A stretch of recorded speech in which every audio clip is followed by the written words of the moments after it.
Hi guys, good afternoon. For today's video guys, magluluto tayo ng ulam. Ayan, niluto ko na lahat kasi hanggang mamayang gabi na. Kasi mag-isa lang po ako. Ayan po. My favorite, lumpiang Shanghai at sariling gawa. Ayan. Bali ang halagang 100 pesos ay nagagawaan ko ng 20 plus na ganito kalalaki.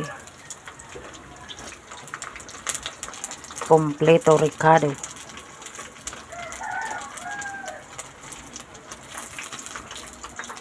Kailangan mahina lang yung apoy para lutong-luto yung loob. Kasi pag malakas guys ang apoy, madaling mag-brown yung rougher.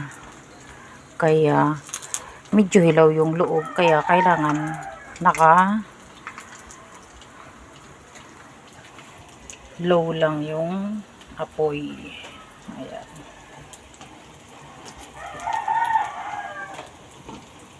Ayan guys, sinong gustong umorder guys?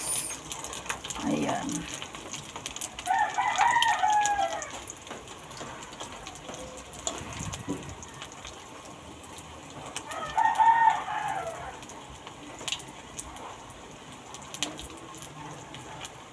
Thank you guys for watching.